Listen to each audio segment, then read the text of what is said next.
Toon Bells. चिड़िया के 5 बच्चे। बस बहुत हुआ भगवान, अब तो ये बारिश बंद कर दो। बादलों की गरज सुन सुनकर मेरा तो दिल बैठा जा रहा है। 2 दिन से कुछ खाया भी नहीं है। एक जंगल में जामुन और नीम के 2 पेड़ थे, जिस पर मीनू कबूतरी और पिंकी चिड़िया रहा करते थे। मीनू और पिंकी का घोंसला कुछ ही दूरी पर था। वो दोनों पड़ोसने होने के साथ साथ एक दूसरे की अच्छी दोस्त भी थीं।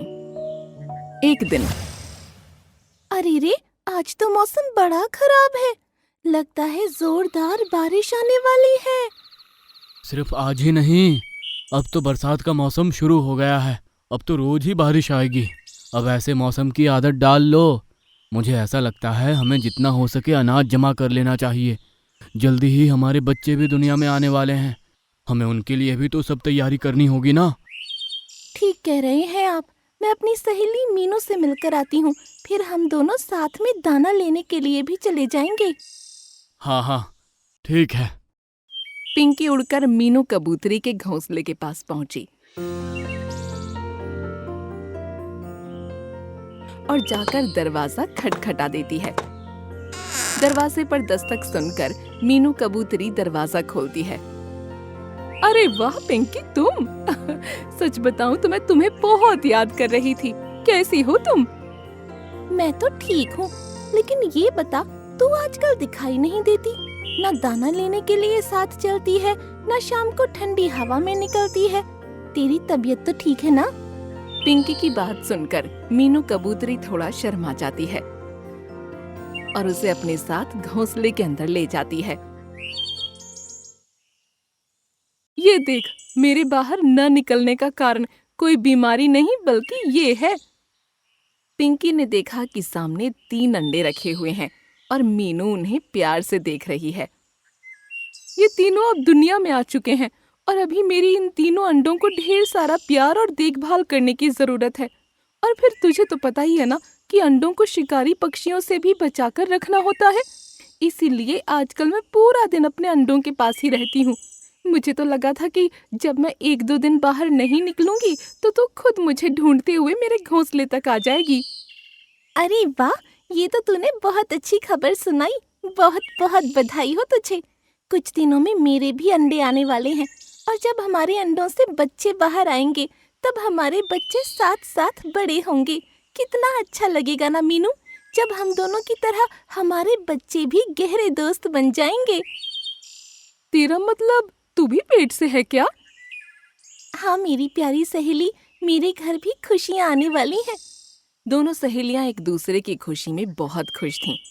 मीनू कबूतरी अपने अंडों की देखभाल में व्यस्त हो गई थी और वहीं दूसरी ओर पिंकी चिड़िया अपने बच्चों के आने की खुशी में अपने घोंसले में जरूरी सामान जमा करने में लग गई थी। जल्दी ही पिंकी चिड़िया भी 2 अंडों को जन्म देती है। क्या बात है मोनू जी, आप खुश नजर नहीं आ रहे। कोई चिंता की बात है क्या? पिंकी, हमारे दोनों बच्चे जल्दी ही हमारे बीच होंगे। इस बात की मुझे बहुत खुशी है, लेकिन मुझे उनके भविष्य की चिंता भी तो करनी पड़ेगी ना। क्यों चिंता करते हैं आप? जब आप और मैं उनकी देखभाल करने के लिए हैं तो डरने की कोई बात नहीं है। हम मिलकर अपने बच्चों का बहुत अच्छे से ख्याल रखेंगे। पिंकी, आज मौसम बहुत खराब है। पिछले 5-6 घंटे से लगातार बारिश हो रही है। अभी कुछ देर पहले ही रानी मोरनी का घोंसला पेड़ की शाखा से गिरने के कारण तहस नहस हो गया। वो तो शुक्र है रानी के घोंसले में अंडे नहीं थे, वरना आज ना जाने क्या अनर्थ हो जाता। हे भगवान, मैं तो कई दिनों से घोंसले से बाहर ही नहीं निकली, इसलिए मुझे तो पता ही नहीं कि बाहर क्या चल रहा है। बेचारी रानी बहन कितनी तकलीफ में होगी ना। रानी तो तकलीफ में है ही, लेकिन उनके साथ साथ हमें भी खतरा है। हमारा घोंसला भी जामुन के पेड़ पर बना हुआ है और तुम तो जानती ही हो, आंधी बारिश में जामुन का पेड़ कितना कमज़ोर हो जाता है। कहीं हमारा घोंसला भी टूट गया तो हमारे आने वाले बच्चों का क्या होगा? शुभ शुभ बोलिए जी, ऐसा कुछ भी नहीं होगा। मुझे भगवान पर पूरा भरोसा है, वो हमारे साथ इतना बुरा नहीं कर सकते। मोनू और पिंकी डरे सहमे बैठे थे। और दूसरी ओर मीनू कबूतरी भी इस भयंकर बारिश से सहमी हुई अपने घोंसले में अपने अंडों के पास बैठी थी। बस बहुत हुआ भगवान, अब तो ये बारिश बंद कर दो। बादलों की गरज सुन सुनकर मेरा तो दिल बैठा जा रहा है। 2 दिन से कुछ खाया भी नहीं है। लगता है बारिश थोड़ी हल्की हो गई है। मुझे बाहर जाकर कुछ खाने का इंतजाम करना चाहिए, वरना बारिश से चाहे मैं बच भी जाऊं, भूख की वजह से मेरी जान जरूर चली जाएगी। और अगर मुझे कुछ हो गया तो मेरे इन अंडों का क्या होगा। मीनू कबूतरी दुखी होते हुए अपने घोंसले से बाहर निकली और कुछ खाने की चीज ढूंढने लगी। अभी मुझे याद आया कि मेरी सहेली पिंकी का घोंसला तो जामुन के पेड़ पर है। ऐसा करती हूँ, जल्दी से जाकर पिंकी के जामुन के पेड़ से ही थोड़े जामुन ले आती हूँ। इसी बहाने पिंकी को भी देख लूंगी। मीनू कबूतरी जामुन लेने के लिए पिंकी के पेड़ तक आई, लेकिन जैसे ही मीनू पेड़ से जामुन चुनने लगी, एक बार फिर तेज हवाएं चलने लगीं और एक बड़ी सी पेड़ की शाखा आकर उसके ऊपर गिर जाती है। मीनू बुरी तरह घायल हो जाती है। पेड़ के टूटने की आवाज सुनकर पिंकी और उसका पति मोनू भी अपने घोंसले से बाहर निकलकर देखते हैं, तो वहाँ पर मीनू को खून से लथपथ पड़ा देख पिंकी की आंखों से आंसू गिरने लगते हैं। मेरी प्यारी सहेली मीनू, ये क्या हो गया तुझे? भगवान न जाने ये बारिश कितने पक्षियों को बेघर करेगी और कितनों को अनाथ और अपाहिज करेगी। हे भगवान, अब ये आफत की बारिश बंद कर दो ना, वरना न जाने क्या हो जाएगा। पिंकी अभी अपनी सहेली को जमीन पर पड़ा देख फूट फूट कर रो रही थी कि तभी मीनू पिंकी से कहती है, पिंकी बहन, शायद हम दोनों का साथ यहीं तक था। मेरा इस दुनिया से जाने का समय हो गया है, लेकिन दुनिया से जाते हुए मुझे सबसे ज्यादा अपने 3 अंडों की चिंता है। अगर मैं न रहूंगी तो मेरे बच्चों का क्या होगा? वादा करो कि तुम मेरे बच्चों का साथ कभी न छोड़ोगी। मीनू बहन, कुछ नहीं होगा तुम्हें। हम तुम्हें वैद्य जी के पास लेकर जाएंगे। तुम्हारे सारे जख्मों का इलाज हो जाएगा। तुम बिल्कुल ठीक हो जाओगी। और देखना, अपने बच्चों की देखभाल तुम खुद अपने हाथों से करोगी। पिंकी अभी मीनू को हौसला बंधा ही रही थी कि तभी मीनू की आंखें बंद हो जाती हैं। मेरी सहेली मीनू, ये नहीं हो सकता। एक बार उठ जा। पिंकी अभी रो ही रही थी कि तभी पिंकी के पति मोनू को मीनू कबूतरी के अंडों का ख्याल आया। अरे पिंकी, ये रोने का समय नहीं है, अपनी दोस्ती निभाने का समय है। हम चाहकर भी मीनू कबूतरी को वापस नहीं ला सकते, लेकिन इसके 3 बच्चों के बारे में तो सोचो, उनका अब क्या होगा? मौका पाकर कोई शिकारी पक्षी उन अंडों को अपना शिकार बना लेगा तो अनर्थ हो जाएगा। आप ठीक कहते हैं। मीनू को अपने बच्चों का कितना इंतजार था। जब मैं मीनू से मिलने गई थी तो अपने अंडों को देखकर वो कितनी खुश थी। हमें उसके अंडों की रक्षा करनी होगी।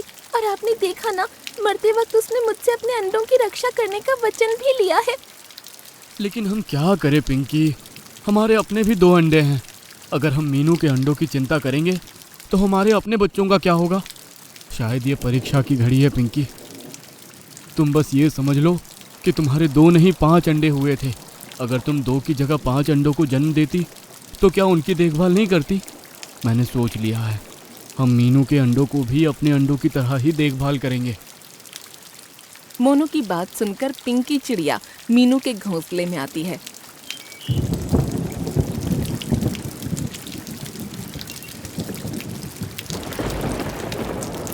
और उसके अंडे भी अपने घोंसले में रखकर 5 अंडों की मां बनकर देखभाल करने लगती है। धीरे धीरे कुछ दिन और बीत जाते हैं और एक दिन बारिश रुकने के बाद जंगल में तेज धूप निकल आती है। आज तो जंगल में बहुत तेज धूप निकली है। लगता है मानसून का समय बीत गया। पिंकी, घर में जो भी अनाज था सब खत्म हो गया है। तुम अंडों की देखभाल करना, मैं कुछ खाने का इंतजाम करके आता हूँ। ठीक है मोनू जी, मैं 5 बच्चों का पूरा ख्याल रखूंगी। आप खाने का इंतजाम करके आइए। मोनू खाने की तलाश में घोंसला छोड़कर काफी दूर निकल आया था। पहले तो जामुन के पेड़ पर जो भी जामुन थे उन्हीं से हमारे खाने का इंतजाम हो जाता था, लेकिन अब तो जामुन का मौसम भी खत्म हो गया। कुछ समझ में नहीं आ रहा क्या करूं। पिंकी ने भी कई दिन से ठीक से खाना नहीं खाया है। आज तो मुझे खाने का इंतजाम करना ही होगा। थोड़ी देर में मोनू को जंगल में एक जगह पर बहुत सारा अनाज बिखरा दिखाई दिया। अरे वाह, इतना सारा अनाज, लगता है मेरी तलाश पूरी हो गई। मोनू जैसे ही वो दाना चुगने लगा, शिकारी का एक जाल आकर मोनू को उसमें जकड़ लेता है। हे भगवान, ये क्या हो गया? खाने के लालच में मैं ये तो भूल ही गया कि ये किसी शिकारी की चाल भी हो सकती है। अब मैं क्या करूं? बेचारी पिंकी मेरा इंतजार कर रही होगी। जैसे ही मोनू जाल में फंसता है, सामने से एक बाज निकलकर मोनू के ऊपर उड़ने लगता है। मेरी चाल सफल हो ही गई। मैं ना कहता था, कई दिनों की बारिश के बाद आज मौसम साफ हुआ है। आज कुछ मूर्ख पक्षी भोजन के लिए निकलेंगे और हमारी चाल में फंस जाएंगे। बस इसीलिए मैंने अपने दोस्त रामू शिकारी के साथ मिलकर ये जाल बिछाया था। अब तू जाकर शिकारी के साथ अपने ग्राहक का इंतजार करेगा और तेरे बदले में मैं शिकारी से पूरे हफ्ते का अनाज ले लूंगा। अरे वाह, बड़ी खूबसूरत चिड़िया हाथ लगी है। इसके तो अच्छे दाम मिलेंगे। दूसरी ओर घोंसले में पिंकी देखती है कि 2 अंडे चटक रहे हैं और उनसे बच्चे बाहर आ रहे हैं।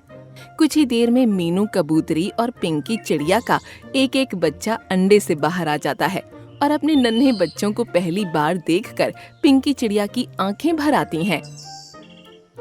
आओ मेरे प्यारे बच्चों, मेरे गले से लग जाओ। तुम दोनों को देखकर आज मैं कितनी खुश हूँ, बता नहीं सकती। काश आज मीनू होती तो कितना अच्छा होता। बच्चों, तुम्हारे पापा काफी देर से बाहर दाना लेने के लिए गए हुए हैं। अब तो ये खबर उन्हें बताने के लिए मैं उनके लौटने का इंतजार भी नहीं कर पा रही। बच्चों, मैं घोंसले को झाड़ियों से ढक देती हूँ ताकि कोई शिकारी पक्षी यहाँ ना आए। तब तक मैं मोनू जी को देख कर आती हूँ। बच्चों, डरना नहीं, हम दोनों जल्दी ही लौट आएंगे। मेरे प्यारे बच्चों, तुम अपना ख्याल रखोगे ना? हाँ माँ, हम ठीक हैं, आप जाओ। दोनों बच्चों को अच्छी तरह से समझाने के बाद पिंकी मोनू की तलाश में निकल जाती है। काफी दूर तक उड़ने के बाद उसे जंगल में एक जगह बिखरा अनाज दिखाई देता है और पास ही में जाल में फंसा हुआ उसका पति मोनू चिड़ा दिख जाता है। पिंकी जल्दी से मोनू के पास पहुंचती है। हे भगवान मोनू जी, ये क्या हो गया आपको? किसने कैद कर लिया यहाँ पर आपको? मिंकी, तुम्हें यहाँ नहीं आना चाहिए था। यहाँ पर बाज और शिकारी ने मिलकर जाल बिछाया है। वो मुझे यहाँ से नहीं जाने देंगे। तुम अपनी जान बचाकर भागो यहाँ से, वरना तुम भी पकड़ी गई तो हमारे 5 बच्चों का क्या होगा? हमारे बच्चों का ख्याल रखना और उन्हें कहना कि पापा बच्चों से बहुत प्यार करते हैं। मोनू की बात सुनकर पिंकी चिड़िया जोर जोर से रोने लगती है। मोनू जी, आप ऐसी बात मत करिए। हमारे 2 बच्चे अंडों से बाहर आ गए हैं। बाकी के 3 भी जल्दी ही अंडों से बाहर आ जाएंगे और अपने बच्चों का पालन पोषण हम दोनों मिलकर करेंगे। आप रुकिए, मैं कुछ भी करके आपको इस जाल से बाहर निकालती हूँ। पिंकी चिड़िया मोनू से बात कर ही रही थी कि तभी बाज वहाँ आ जाता है और छिपकर उनकी बातें सुनने लगता है। अच्छा, तो इस चिड़िया के घोंसले में 1-2 नहीं 5-5 बच्चे हैं। आज तो लगता है दिन ही बन गया। इस चिड़े को तो वो शिकारी ले जाएगा, लेकिन चिड़िया और उसके बच्चों का शिकार तो सिर्फ मैं ही करूंगा। बाज पक्षी चुपचाप पिंकी चिड़िया का पीछा करता है और उसके घोंसले तक पहुंच जाता है। जैसे ही पिंकी चिड़िया अपने घोंसले के अंदर जाती है, बाज भी उनके घर के अंदर घुस जाता है।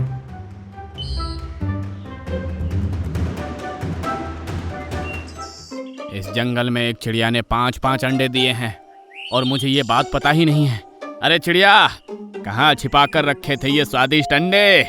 मेरा तो कई दिन के खाने का इंतजाम हो गया। आज तो लगता है दिन ही बन गया। पहले तो तेरे पति मोनू के सौदे के बदले में उस शिकारी से मुझे ढेर सारा अनाज मिलेगा और फिर तुझे और तेरे बच्चों को खाकर मैं अपनी पार्टी करूंगा सो अलग। कहते हैं ना, ऊपर वाला जब देता है तो छप्पर फाड़ कर देता है। तभी मीनू कबूतरी का छोटा सा कबूतर बच्चा आकर अपनी माँ पिंकी से चिपक जाता है। माँ, ये इतना डरावना पक्षी कौन है? हमें इससे बचाओ। ये अंकल ऐसी बातें क्यों कर रहे हैं? घबराओ नहीं मेरे प्यारे बच्चे, मम्मा तुम्हारे पास है ना। बाज कुछ समझ पाता इससे पहले ही घोंसले में रखे हुए बाकी के 3 अंडों से भी बच्चे बाहर आ जाते हैं और उन अंडों से भी 2 कबूतर और एक चिड़िया का बच्चा बाहर आता देख बाज का सर चकरा जाता है। ये मैं क्या देख रहा हूँ? एक चिड़िया ने कबूतर के बच्चों को जन्म दिया है। ऐसा कैसे हो सकता है? ए चिड़िया, क्या नाटक है ये सब? अरे तू कोई चुड़ैल डायन है क्या कि इच्छाधारी बच्चे हुए हैं तुझे? बाज भाई, ये कोई नाटक नहीं है, ये 5 मेरे बच्चे हैं और अपने बच्चों की जान बचाने के लिए मैं कुछ भी कर सकती हूँ। तुम चाहो तो मेरी जान ले लो, लेकिन मेरे बच्चों को छोड़ दो। ऐसा कैसे हो सकता है? ये दोनों बच्चे तो तेरे हैं, लेकिन ये किस कबूतर के बच्चे चुरा कर उन्हें अपना बच्चा बता रही है तू? सच सच बता, वरना सबसे पहले तेरे ये छोटे छोटे चिड़ियों के बच्चों को ही मारकर अपनी भूख मिटाने की शुरुआत करूंगा। देखो बाज भाई, चले जाओ यहाँ से, वरना मैं शोर मचाकर जंगल के सारे पक्षियों को बुला लूंगी और वो तुम्हारे लिए अच्छा नहीं होगा। माना कि तुम बहुत ताकतवर हो, लेकिन पक्षियों की एकता के सामने तुम्हारी एक न चलेगी। तुम इन कबूतर के बच्चों की सच्चाई जानना चाहते हो ना, तो मैं तुम्हें बताती हूँ। ये 3 अंडे मेरी सहेली मीनू कबूतरी के थे, जिसकी बारिश में दुर्घटना के कारण मौत हो गई। लेकिन अब मैं ही इनकी माँ हूँ। मैं इनकी देखभाल करने का वचन दे चुकी हूँ अपनी सहेली को। इसलिए जैसे मेरे लिए मेरे 2 बच्चे हैं, वैसे ही ये तीनों भी मेरे ही बच्चे हैं। पिंकी चिड़िया की बात सुनकर बाज जोर जोर से हंसने लगा। अरे बेवकूफ चिड़िया, संकट के समय अपनी और अपने बच्चों की जान बचा। भलाई करने से कोई फायदा नहीं है। कहीं ऐसा ना हो कि भलाई के चक्कर में तेरे दोनों बच्चे मेरा शिकार बन जाए। अच्छा चल ठीक है, मैं तुझे एक ऑफर देता हूँ। तू ये कबूतरी के बच्चे मुझे दे और बदले में अपने और अपने बच्चों की जान बचाकर यहाँ से भाग जा। तू मेरे रास्ते मत आ, मैं तेरे रास्ते नहीं आऊँगा। बोल मंजूर? वरना मैं तेरे बच्चों का क्या करूँगा तू जानती है। मैंने कहा ना बाज, मुझे मेरे 5 बच्चे अपनी जान से भी ज्यादा प्यारे हैं। तुम ऐसा सोच भी कैसे सकते हो कि मैं अपने बच्चों की जान बचाने के लिए इन 3 नन्हे बच्चों की जान का सौदा कर दूंगी? तो फिर ठीक है, सौदा नहीं करना तो अब मरने के लिए तैयार हो जा। बाज की आंखों में गुस्सा देखकर चिड़िया को समझ आ गया कि उसका अंत समय आ गया है। चिड़िया चिल्लाकर जंगल के पशु पक्षियों को वहां बुलाना चाहती थी, लेकिन डर के मारे उसके मुंह से आवाज ही नहीं निकल रही थी। अपने 5 बच्चों को गले से लगाकर कस के उसने आंखें बंद कर लीं। तभी अचानक से जंगल के सारे पक्षी मिलकर बाज के ऊपर हमला कर देते हैं और चोंच मार मार कर उसे घायल कर देते हैं। अचानक हुए हमले से बाज घबरा जाता है और वहां से भाग खड़ा होता है। अरे चिड़िया बहन, अच्छा हुआ जो समय रहते मैंने इस बाज को तुम्हारे पीछे पीछे आते हुए देख लिया था। मैं तभी समझ गया था इस दुष्ट ने जरूर कोई गंदी योजना बनाई होगी। बस इसीलिए समय रहते मैं सारे पक्षियों को लेकर तुम्हारे घोंसले में आ गया। अब तुम्हें घबराने की कोई जरूरत नहीं है, तुम्हारे बच्चे अब बिल्कुल सुरक्षित हैं। आप लोगों का बहुत बहुत शुक्रिया, लेकिन मेरे पति मोनू, वो अभी भी उस शिकारी की कैद में है। हमें उन्हें भी किसी तरह आजाद करना होगा, वरना बहुत बड़ा अनर्थ हो जाएगा। मैं अपने पति के बिना कैसे जीऊंगी? चिड़िया अभी रो ही रही थी कि तभी मोनू भी अपने घोंसले में लौट आता है। पिंकी, मैं वापस आ गया हूँ, तुम घबराओ नहीं, मैं बिल्कुल ठीक हूँ। यह शिकारी पानी पीने नदी किनारे चला गया था और बाज तुम्हारे पीछे यहाँ आ गया। मौका पाकर चूहे ने मेरा जाल कुतर दिया और मैं वापस अपने घर लौट आया। पति मोनू को वापस आया देख चिड़िया खुश हो जाती है और जंगल के पक्षियों और भगवान का लाख लाख शुक्रिया अदा करती है। उसके बाद पिंकी और मोनू मिलकर अपने 5 बच्चों की देखभाल खुशी खुशी करने लगते हैं। पिंकी और मोनू के साथ जो भी हुआ उससे ये साबित हो गया था कि परोपकार और भलाई कभी वेस्ट नहीं होती। यदि हम किसी की सहायता करते हैं तो किसी न किसी रूप में वो सहायता लौट कर जरूर आती है।